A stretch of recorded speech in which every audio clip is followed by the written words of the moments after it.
തെരഞ്ഞെടുപ്പ് കഴിഞ്ഞ മുതൽ അല്ലെങ്കിൽ റിസൾട്ട് വന്നതിന് ശേഷം CPM-നുണ്ടായ തകർച്ച എല്ലാവരും പ്രതീക്ഷിച്ചതിനേക്കാൾ കൂടുതലായിരുന്നു. അതിൽ നിന്നൊരു മാറ്റം വരും എന്നുള്ളൊരു പ്രതീക്ഷയിലായിരുന്നു ഇത്രയും ദിവസങ്ങളിലായിട്ട് സഖാക്കളും അല്ലെങ്കിൽ കേരളത്തിലെ ജനങ്ങളും. പക്ഷേ കഴിഞ്ഞ ദിവസം കേന്ദ്ര കമ്മിറ്റി യോഗം ചേർന്നപ്പോഴും അതിൽ കുറച്ച് തീരുമാനങ്ങൾ അല്ലെങ്കിൽ ഒരു മാറ്റം, ശൈലി മാറ്റണം, പിന്നെ സ്ഥാനാർത്ഥി നിർണയം പ്രശ്നമായി, അങ്ങനെയുള്ള കുറച്ച് കാര്യങ്ങൾ പറഞ്ഞു എന്നല്ലാതെ ഇതുവരെയുള്ള നേതൃത്വത്തെ മാറ്റണം എന്നുള്ളൊരു തീരുമാനം ഉണ്ടായിട്ടില്ല ശരിക്കും പറഞ്ഞാൽ. അപ്പോൾ അത് മാറ്റാതെ മറ്റു ചില കാര്യങ്ങളൊക്കെ പറഞ്ഞു. അങ്ങനെയൊക്കെ നേതൃത്വത്തിനെതിരെ ഇപ്പോഴും മാറ്റണ്ട എന്നുള്ളൊരു തീരുമാനത്തിലെത്തി. അങ്ങനെയാണ് പോകുന്നത്. അപ്പൊ അങ്ങനെ ഒരു സാഹചര്യത്തിൽ ഇപ്പോൾ കേരളത്തിലെ CPM-ന് തിരിച്ചുവരവ് ഉണ്ടാവുമെന്ന് പ്രതീക്ഷിക്കുന്നുണ്ടോ? അല്ല, നിലവിലെ സാഹചര്യത്തിൽ കേരളത്തിന്റെ CPM തിരിച്ചു വരണോ വേണ്ടയോ എന്ന് ജനങ്ങളോ അണികളോ അല്ല തീരുമാനിക്കുന്നത്, അവരുടെ നേതാക്കൾ തന്നെയാണ് തീരുമാനിക്കേണ്ടത്. മാറ്റങ്ങൾ, ഞങ്ങൾ മാറാൻ തയ്യാറാണ്, മാറ്റത്തിന് പോകുന്നു എന്നൊക്കെ ചോദിക്കുമ്പോഴും പറയുമ്പോഴും യഥാർത്ഥത്തിൽ എവിടെയാണ് തെറ്റ് പറ്റിയതെന്നോ ആ തെറ്റവർക്ക് മനസ്സിലാകാത്തതാണോ അവർ അംഗീകരിക്കാത്തതാണോ എന്നും നമുക്കറിയില്ല. കാര്യം ഇത്രയും വലിയൊരു പരാജയം ഉണ്ടാകുമ്പോൾ ഇപ്പോൾ പക്ഷെ ഈ തെറ്റ് പലരും ചൂണ്ടിക്കാറ്റി. കാരണം താഴെക്കിടയിലെ ലോക്കൽ കമ്മിറ്റികളൊക്കെ ചേർന്നപ്പോൾ പരാജയ കാരണം വിലയിരുത്തിയപ്പോൾ പറയുന്നുണ്ടായിരുന്നു നേതൃത്വത്തിന്റെ ധാർഷ്ട്യം, അല്ലെങ്കിൽ പേരെടുത്ത് പറഞ്ഞിട്ടില്ലെങ്കിലും ചില കമ്മിറ്റികളിൽ പേരെടുത്ത് തന്നെ പറഞ്ഞു എന്ന് തോന്നുന്നു. അപ്പൊ പിണറായി വിജയനെയും MA ഗോവിന്ദനെയും എടുത്തു പറഞ്ഞ സംഭവങ്ങളൊക്കെ ഉണ്ടായിട്ടുണ്ട്.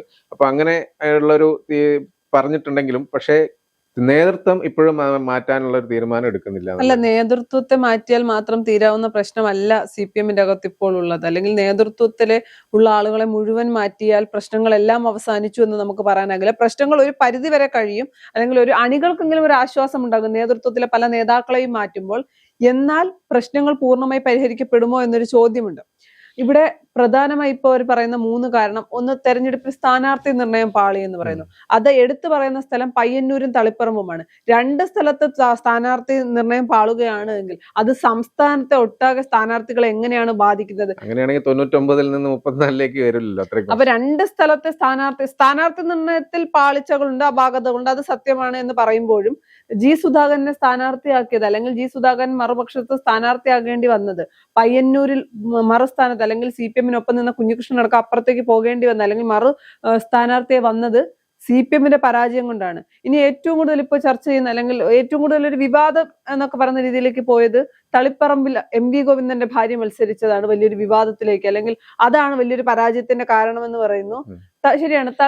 CPM തന്നെ പറയുന്നുണ്ടായിരുന്നു കഴിഞ്ഞ ദിവസം, അല്ലെങ്കിൽ CPM നേതാക്കൾ തന്നെ പറയുന്നുണ്ടായിരുന്നു കണ്ണൂരിലെ മറ്റൊരു സ്ഥാനാർത്ഥി ആയിരുന്നെങ്കിൽ, MV ജയരാജനാണെന്ന് തോന്നുന്നു, അങ്ങനെയൊക്കെ സംസാരിക്കുന്നുണ്ടായിരുന്നു. മറ്റൊരു സ്ഥാനാർത്ഥി ആയിരുന്നെങ്കിൽ, അതായത് MV ഗോവിന്ദന്റെ ഭാര്യ അല്ലായിരുന്നെങ്കിൽ, വേറൊരാളായിരുന്നു സ്ഥാനാർത്ഥിയെങ്കിൽ ഒരുപക്ഷെ മണ്ഡലം കൂടി കിട്ടിയ. തളിപ്പറമ്പ്, പയ്യന്നൂർ എന്ന് പറയുന്നത് കോട്ടയാണ്, സമ്മതിക്കുന്നു. തളിപ്പറമ്പ് എന്ന് പറയുന്നത് CPM-ന്റെ LDF-ന്റെ ഒരു വലിയ കോട്ടയൊന്നുമല്ല. 20-22,000 വോട്ടുകൾക്ക് ജയിച്ചു വരുന്നു എന്നേ ഉള്ളൂ.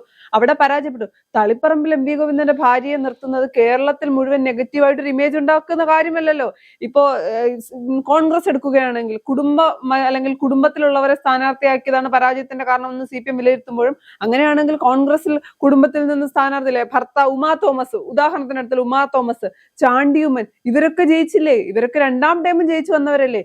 ഇനി CPM തന്നെ എടുക്കട്ടെ, കഴിഞ്ഞ ടൈമിൽ മന്ത്രിയായിരുന്ന ബിന്ദു ആരുടെ ഭാര്യയായിരുന്നു? അപ്പോൾ അത് ഭാര്യയോ ഭർത്താവോ അല്ലെങ്കിൽ കുടുംബവാഴ്ചയൊന്നും അല്ല CPM-ൽ പ്രശ്നമായത് എന്ന് മനസ്സിലാക്കണം.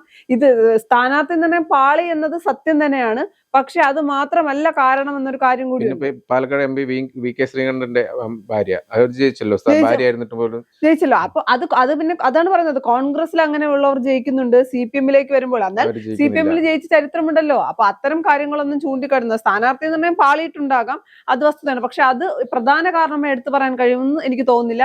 പിന്നെ പറയുന്ന ഒരു കാര്യം, ചില നേതാക്കളുടെ ധാർഷ്ട്യം, ചില നേതാക്കളുടെ അല്ല, അതിൽ എടുത്തു പറയേണ്ട ആള് മുൻ മുഖ്യമന്ത്രി, നിലവിലെ പ്രതിപക്ഷ നേതാവുമായിട്ടുള്ള പിണറായി വിജയൻ തന്നെയാണ്. എന്നാൽ പിണറായി വിജയൻ എന്ന് പറയുന്ന മുഖ്യമന്ത്രി ആകുന്നതിന് മുൻപുള്ള പിണറായി വിജയൻ എടുത്താലും നമുക്കറിയാം, ഉമ്മൻചാണ്ടിയെ പോലെയോ ഒന്നും ചിരിച്ചു കളിച്ച് സംസാരിക്കുന്ന മാധ്യമപ്രവർത്തകരോട് പോലും അങ്ങനത്തെ ഒരു ഗൗരവം നിറഞ്ഞ ഒരാളാണ്. അപ്പോൾ അദ്ദേഹം ആദ്യത്തെ തവണ, അല്ലെങ്കിൽ ഒന്നാം പിണറായി സർക്കാരിന്റെ കാലത്ത് എന്ന് പറഞ്ഞിട്ട് ആദ്യ ടൈം മുഖ്യമന്ത്രിയാകുന്നു. ചരിത്രം എന്ന് പറയുന്ന വിധം അദ്ദേഹം തന്നെ 2ാമത് അല്ലെങ്കിൽ തുടർഭരണം കിട്ടുന്നു. അപ്പോൾ ആദ്യത്തെ ടൈമിൽ അദ്ദേഹമാണ് മുഖ്യമന്ത്രി. അദ്ദേഹത്തിന്റെ നിലപാടുകളിൽ വലിയ മാറ്റങ്ങളൊന്നും വന്നിട്ടില്ല. ആദ്യത്തെ ഉള്ളതുപോലെ കുറച്ചുകൂടി ഒരു ധാർഷ്ട്യം കൂടിയിട്ടുണ്ട്. എന്നിരുന്നാൽ പോലും ആദ്യം വളരെ നന്നായി ചിരിച്ചുകൊണ്ട് നിൽക്കുന്നു. ആദ്യത്തെ 5 വർഷം നന്നായി ചിരിച്ചു നിന്ന മുഖ്യമന്ത്രി അല്ല 5 വർഷം കഴിയുമ്പോൾ മാറിയത്. ആദ്യം മുതലേ അദ്ദേഹത്തിന്റെ പല ശൈലികളും രീതികളും ഒന്ന് തന്നെയായിരുന്നു, അതിൽ വലിയ മാറ്റമൊന്നും വന്നിട്ടില്ല. എന്നാൽ പാർട്ടിക്കുള്ളിൽ തന്നെ ചോദ്യം ചെയ്യാൻ ആരുമില്ലാത്ത രീതിയിലേക്ക് രണ്ടാമത് അല്ലെങ്കിൽ തുടർഭരണം കൊണ്ടെത്തിച്ചു. അതാണ് CPM-ന് ഏറ്റവും വലിയ തിരിച്ചടിയായത്. ഒരു തുടർഭരണം കിട്ടിയപ്പോൾ അല്ലെങ്കിൽ 10 വർഷം മുഖ്യമന്ത്രി ആകുമ്പോൾ ഞാനാണ് എല്ലാം എന്ന തോന്നലുണ്ടായി. പിണറായി വിജയൻ കാര്യം ശ്രദ്ധിക്കുക, ഇപ്പോഴത്തെ പിണറായി വിജയനെ ശ്രദ്ധിച്ചോ? ഈ തെരഞ്ഞെടുപ്പിന് ശേഷമുള്ള പിണറായി വിജയൻ, പ്രതിപക്ഷ നേതാവായതിനുള്ള പിണറായി വിജയൻ ഒരു സൈലന്റ് ആണ് മൊത്തത്തിൽ. കാരണം എന്ന് വെച്ചാൽ എല്ലാവരും കൂടി വളഞ്ഞിട്ട് ആക്രമിക്കുന്നത് കൊണ്ടാണോ എന്തോ ഒരു മുഖത്തൊരു ആ ഒരു ഫീലിംഗ് പഴയ പോലെ മാറി എന്നുള്ളതൊരു ശരിയല്ലേ? മാറി എന്നുള്ള ശരിയാണ്. അദ്ദേഹത്തിന്റെ ബോഡി ലാംഗ്വേജ് കാണുമ്പോൾ നമുക്കറിയാം. പക്ഷെ അദ്ദേഹത്തിന്റെ ഒരു ശക്തമായ പ്രതിപക്ഷമായിരിക്കാൻ CPM-ഉം CPI-യും ഒരുമിച്ച് നിൽക്കാൻ കഴിയുന്നില്ല. CPI-യിലെ പിണക്കങ്ങൾ ഇന്നും നിലനിൽക്കുകയാണ്. അത് പരിഹരിക്കാൻ പറ്റുന്നില്ല. അതെല്ലാം ഒരു പ്രധാന പ്രശ്നമാണ്. ഇതിനപ്പുറത്തേക്ക് ഏത് വിഷയത്തിൽ തൊട്ടാലും തിരിച്ചടിക്കുമോ എന്ന് ചിന്തിച്ച് സംസാരിക്കേണ്ട ഒരു സാഹചര്യമുണ്ട്. പിന്നെ വെള്ളാപ്പള്ളി നടേശന് എതിരെ അല്ലെങ്കിൽ വെള്ളാപ്പള്ളി നടേശന് ഒപ്പം കൂട്ടിയത് എന്തിനാണ്? അത് തിരിച്ചടിയായി എന്ന് പറയുമ്പോൾ ഇതേ കാര്യം CPI എന്ന് പറഞ്ഞപ്പോൾ CPM അംഗീകരിച്ചിരുന്നില്ല. ഇപ്പോ വലിയ പരാജയം ഉണ്ടാകുമ്പോൾ എല്ലാം വെള്ളാപ്പള്ളി നടേശന്റെയും പിണറായി വിജയന്റെയും മാത്രം തലയിൽ വെച്ച് ഊരിപ്പോകാൻ പറ്റുന്ന കാര്യമാണെന്ന് എനിക്ക് തോന്നുന്നില്ല. CPM-നെ സാധാരണക്കാരായ ജനങ്ങൾ വെറുത്തിരുന്നു. കോൺഗ്രസിനേക്കാൾ കൂടുതൽ CPM-നായിരുന്നു ജനങ്ങളുമായിട്ടുള്ള അടുപ്പം. ആ ജനങ്ങളുമായിട്ടുള്ള അടുപ്പവും കണക്ഷനും എല്ലാം നഷ്ടപ്പെട്ടിട്ടുണ്ട്. അതിന് തിരികെ പിടിക്കേണ്ടത് ഒരു ആവശ്യമുണ്ട്. അതിനിപ്പോ പിണറായി വിജയനും MV ഗോവിന്ദനും മാറിയാൽ പകുതി പ്രശ്നം സോൾവ് ആയി. എന്നിരുന്നാൽ പോലും താഴേക്കടയിലുള്ള നേതാക്കളടക്കം അവരുടെ ആറ്റിറ്റ്യൂഡിൽ മാറ്റം വരേണ്ടതുണ്ട്. 10 വർഷം അധികാരത്തിൽ വരുമ്പോൾ ഇനി ഞങ്ങൾ തന്നെ കേരളം ഭരിക്കുമെന്ന ഒരു നിലപാടിലേക്കും ആറ്റിറ്റ്യൂഡിലേക്കും അവർ പോയത് അമിത ആത്മവിശ്വാസം ഉണ്ടായിരുന്നു എന്നാണ് കേന്ദ്ര കമ്മിറ്റിന്റെ വിലയിരുത്തിയ കാര്യമാണ്. ഇത് അമിത ആത്മവിശ്വാസം വിനയായി എന്നുള്ളത്. ഈ സാധാരണ താഴെ തട്ടിലുള്ള അണികൾ പോലും അര പിണറായി ആകാൻ ശ്രമിച്ചു. അതൊക്കെ തന്നെയാണ് തെരഞ്ഞെടുപ്പിൽ പരാജയത്തിന് കാരണമായത്. നാളെ ഇനി പിണറായി വിജയൻ മാധ്യമങ്ങൾക്ക് മുന്നിൽ ചിരിച്ചുകൊണ്ട് വന്നിരുന്നാലും അല്ലെങ്കിൽ അദ്ദേഹത്തിന്റെ ശൈലിയിൽ മാറ്റം വന്നാലൊന്നും CPM-ന് ഉടനെ ഒന്നും അല്ലെങ്കിൽ കേരളത്തിൽ പഴയ പോലെ വേരുറപ്പിക്കാൻ കഴിയുന്ന ഒരു സാഹചര്യമില്ല. കാര്യം ജനങ്ങളിൽ നിന്ന് പാർട്ടി അകന്നുപോയി. പിന്നെ ഏറ്റവും എടുത്തു പറയേണ്ടത് ഇടതുപക്ഷത്തിന്റെ ഐഡിയോളജി. നമ്മൾ തെരഞ്ഞെടുപ്പിന് മുൻപേ പറഞ്ഞതാണ്, വോട്ട് ബാങ്കുകളെ ലക്ഷ്യം വെച്ച് നിലപാടിലും നയത്തിലും എന്ത് മാറ്റം വരുത്താനും CPM തയ്യാറായിരുന്നു. അത് തന്നെയാണ് CPM-ന് ഏറ്റവും വലിയ തിരിച്ചടിയായത്. എല്ലാ ജാതിക്കെതിരെയും ജാതി പ്രക്ഷോഭങ്ങൾക്കെതിരെയും ഒക്കെ നിരന്തരം സംസാരിച്ചിരുന്ന പാർട്ടിയാണ് CPM. അവർ വോട്ട് ബാങ്കുകളെ ലക്ഷ്യം വെച്ചുകൊണ്ട് അല്ലെങ്കിൽ വോട്ട് ബാങ്കുകളെ ലക്ഷ്യം വെക്കുന്നതിനപ്പുറത്തേക്ക് ന്യൂനപക്ഷങ്ങളെ തള്ളിക്കൊണ്ട് ഭൂരിപക്ഷങ്ങളെ ഒപ്പം നിർത്താൻ വേണ്ടി ആഗോള അയ്യപ്പ സംഗമം നടത്തുന്നു. ആഗോള അയ്യപ്പ സംഗമത്തിന്റെ കാറ് വെള്ളാപ്പള്ളി നടേശനെ കൊണ്ടുപോകുന്നു. യോഗി ആദിത്യനാഥിന്റെ പ്രസ്ഥാനം അല്ലെങ്കിൽ അദ്ദേഹം അത് മന്ത്രി വളരെ സന്തോഷത്തോടു കൂടി വായിക്കുന്നു. ഇതിനപ്പുറത്തേക്ക് CPM BJP അന്തർധാര ഉണ്ട് എന്ന് കേരളത്തിലെ ജനങ്ങൾ വിശ്വസിച്ചു. അത് തൃശ്ശൂർ പൂരം കലക്കിയത് ആരോപണമായി നിലനിൽക്കുമ്പോഴും PM ശ്രീ ഉൾപ്പെടെയുള്ള വിഷയങ്ങളിൽ മുന്നണി മര്യാദകൾ പോലും പാലിക്കാതെ എന്തിന്റെ അടിസ്ഥാനത്തിൽ ഒപ്പുവെച്ചു എന്നൊരു ചോദ്യം ഉണ്ടായിരുന്നല്ലോ അന്നെല്ലാം. അപ്പോൾ ശരിക്കും പറയുകയാണെങ്കിൽ ഇപ്പോഴും തീരുമാനം പലതും പറയുന്നുണ്ട്, പല കാര്യം വിലയിരുത്തലുകൾ ഉണ്ടാവുന്നുണ്ടെങ്കിൽ പോലും യഥാർത്ഥ കാരണത്തിലേക്ക് അല്ലെങ്കിൽ യഥാർത്ഥ കാരണം എന്തുകൊണ്ട് തോറ്റെന്നുള്ള യഥാർത്ഥ കാരണം അല്ലെങ്കിൽ അത് തിരുത്താൻ ഇപ്പോഴും CPM തയ്യാറാവുന്നില്ല എന്ന് തന്നെ നമുക്ക് പറയേണ്ടി ഇല്ല. CPM തയ്യാറാകുന്നില്ല. CPM പരസ്പരം പഴിചാരുകയാണ് ചെയ്യുന്നത്. ധാർഷ്ട്യം കാണിച്ച നേതാക്കളുടെ പേരെടുത്ത് പറയുന്നില്ലെങ്കിലും പിണറായി വിജയനും MV ഗോവിന്ദനുമാണ് എന്ന് സാധാരണക്കാരായ അല്ലെങ്കിൽ കേരളത്തിലെ കൊച്ചുകുട്ടികൾക്ക് പോലും അറിയാം. അവരെ മാറ്റാൻ തയ്യാറാകുന്നില്ല. ഇനി നഷ്ടപ്പെട്ടു പോയ വിശ്വാസം തിരികെ കൊണ്ടുവരണമെങ്കിൽ ഈ പഴയ നിലപാടുകളിലേക്ക് തന്നെ പോകേണ്ടി വരും. MV രാഘവനെ പാർട്ടിയിൽ നിന്ന് പുറത്താക്കുന്നതിന്റെ കാരണം അന്ന് അദ്ദേഹം വെച്ചൊരു ബദൽ രേഖയാണ്. അതിൽ ഏറ്റവും ലഘുവായി പറയുന്ന കാര്യം എന്താണ്? മുസ്ലിം ലീഗിനെ ഒപ്പം കൂട്ടണം, ഇനി മുന്നോട്ട് പോകണമെങ്കിൽ ലീഗിനെ ഒപ്പം കൂട്ടണമെന്ന്. അന്ന് തള്ളിക്കളഞ്ഞ പാർട്ടി അത് കഴിഞ്ഞുള്ള തെരഞ്ഞെടുപ്പിൽ വിജയിക്കുകയുമുണ്ടായി. അത് CPM-ന്റെ വിജയമാണ്. അതേ CPM ആണ് വോട്ടർമാരെ സ്വാധീനിക്കാൻ വേണ്ടി ആഗോള അയ്യപ്പ സംഗമം നടത്തുന്നു, വെള്ളാപ്പള്ളി നടേശനെ പൊതിഞ്ഞു പിടിക്കുന്നു. അത്തരം കാര്യങ്ങളിൽ നിലപാടുകൾ മാറ്റം വന്നു. അതിന്റെ അകത്ത് എടുത്തു പറയേണ്ട ഒരു കാര്യം, ഇത് CPM-ന് വന്ന മാറ്റമായിട്ട് ഞാൻ പറയുന്നില്ല. എങ്ങനെയും മൂന്നാമതും അധികാരത്തിലേക്ക് എത്തുക എന്ന ഒരു രീതി, തന്നെ ചോദ്യം ചെയ്യാൻ ആരുമില്ല എന്ന പിണറായി വിജയന്റെ ആത്മവിശ്വാസം, അല്ലെങ്കിൽ തനിക്കെതിരെ ഇനി ശബ്ദങ്ങൾ പാർട്ടിയിൽ ഉയരരുത്, അതിനുവേണ്ടി എന്തും ചെയ്യും, നയങ്ങളിലും നിലപാടുകളിലും മാറ്റം വരുത്തിയാലും പ്രശ്നമില്ല, അധികാരത്തിൽ തുടരുക തന്നെയാണ് വേണ്ടത്. ജനങ്ങൾ അവിടെ സന്തോഷിക്കുന്നു. അല്ലെങ്കിൽ ജനബന്ധമുള്ള നേതാക്കളെ ഒതുക്കുവാൻ ശ്രമിക്കുന്നു, ഇങ്ങനെയുള്ള കുറെ കാര്യങ്ങളൊക്കെ നടക്കുന്നുണ്ടായിരുന്നല്ലോ അതിന്റെ ഇടയ്ക്ക്. ഇത് മാറ്റി മണ്ഡലം മാറ്റി മത്സരിപ്പിക്കുന്നു, അങ്ങനെയൊക്കെ ഉണ്ടായിട്ടുണ്ടോ?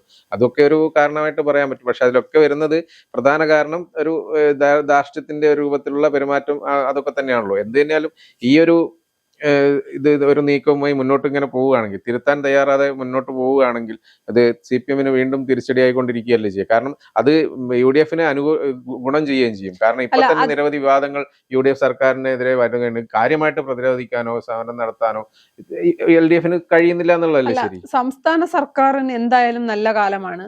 വലിയ രീതിയിൽ കാര്യം പ്രതിപക്ഷം CPM-ഉം CPI-യും പോലും നേരെ ഒരു ധാരണയിൽ എത്തിയിട്ടില്ല.